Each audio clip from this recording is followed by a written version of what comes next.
On this video, I would like to do a short, brief summary of the basic conjugations in Akkadian grammar.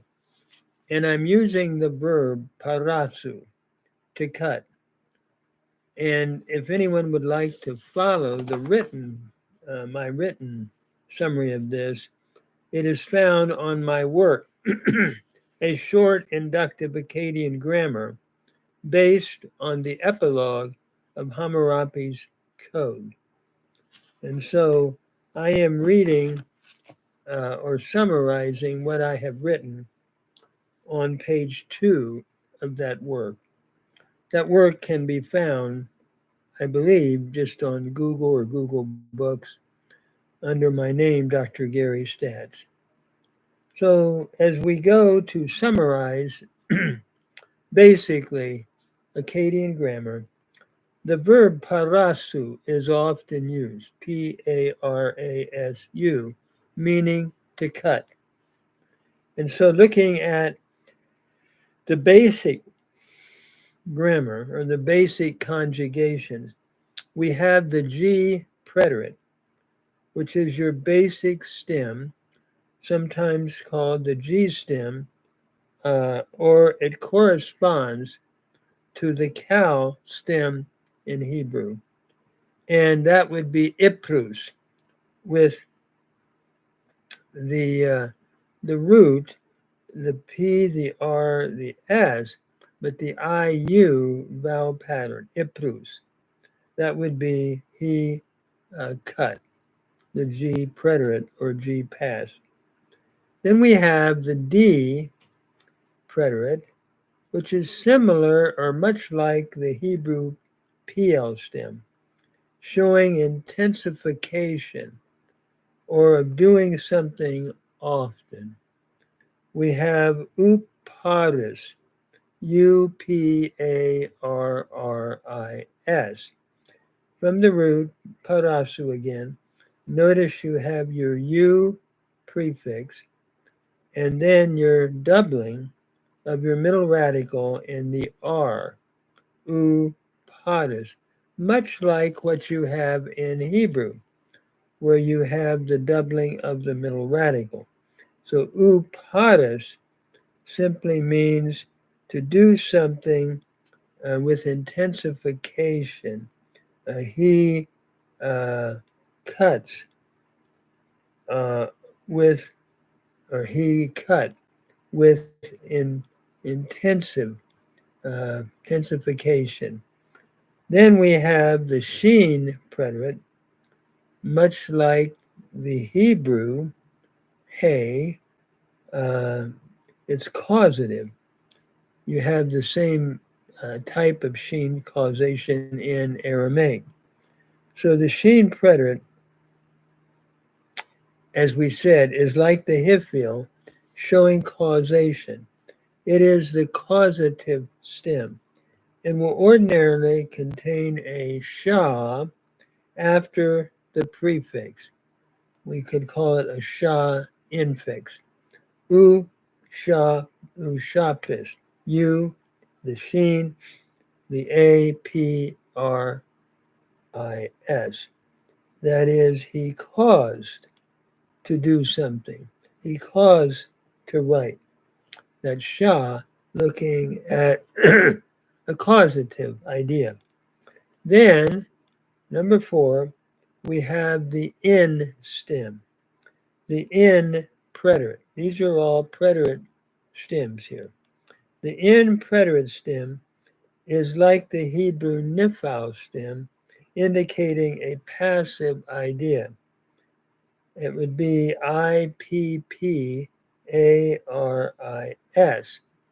And historically, it was from in paris becoming ip paris, where the in of the in stem, by progressive assimilation, has caused the doubling of the P, much like what we have in the nifal in Hebrew. So the in preterite would be it was cut. in pares becoming ip pares. Then there is the T infix, or what we would call the GT preterite stem, indicating a reflexive or reciprocal meaning, like iptaras, that is IPTARAS, iptaras, which would be he himself cut, or it could have an infix, not just a GT, not a T infix, but also a ton infix, TAN, which indicates something done in an iterative way, iterative meaning, like iptanaras, that is, he has continued repeatedly to cut. Furthermore, when we look at Akkadian, there are two tenses in Akkadian. One is the preterite, which is past, and the example we had just seen is iplus, the G preterite. He cut. Then there is the present or future, as in ipparas, ipparas. The verb from parasu is the infinitive, again meaning to cut, using this modal verb. So ipparas would be he will cut, or he is cutting. It can have a present and futuristic meaning as well. So just to summarize what I have said here, iprus, IPRUS, is the simple G preterite, he cut. And notice the vowel pattern, you have the I prefix followed by the U. So he cut. For the present or future, it is ipparas, he will cut. Notice you double the middle consonant, IPARRAS. And in that, we have the A vowel pattern, and it is the G present or G future. Then we have uparis. Notice we have the D preterite, uparis, he cut repeatedly, an intensive idea, but you can have uparis. By the way, the G or the D preterite has an AI vowel pattern. Uparis, he will cut repeatedly. UPARRAS is the D present or future. Again, a U prefix, but the doubling of the middle radical, here the R in parasu. Note the doubling of the middle radical is similar again to the Hebrew, like diber, which means he spoke. And so we move on. By the way, there is an AA vowel pattern in the present or future. Uparis. Instead of uparis, it's uparis with the AA vowel pattern and the doubling again of the middle radical. The causative stem is ushapis. Here we have the sheen preterite, he caused to cut, with an AI vowel pattern. Then we have ushapis, the U, sha, infix, pris, ushapis, is the sheen present or future rendered he will cause to cut.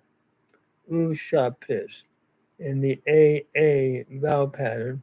And then we have the N preterite, ipparis, with the doubling of the first radical, the P again doubled. He, it's IPPARAS, A-R-I-S. He or it will, it was cut. He or it was cut. That's the in preterite. Notice it's the passive idea, like in Hebrew. And ipparas, I-P-P-A-R-A-S, the A vowel pattern, is that he will be cut, or it will be cut. Note the original was in pares, just like your nifal stem in Hebrew, yintain, where the n assimilates into the tab. Here, in pares becomes ip pares. The NP, by progressive assimilation, becomes the PP with the doubling. So we double this in preterite and also the in future or present, except the in future or present has an AA vowel pattern, where the in preterite has an AI vowel pattern. For anyone that would like to follow this discussion, it can be found in my work, A Short Inductive Akkadian Grammar, based on the epilogue of Hammurabi and on pages 2 and 3. I'm just summarizing very basically the main stems and the conjugations of the Akkadian grammar.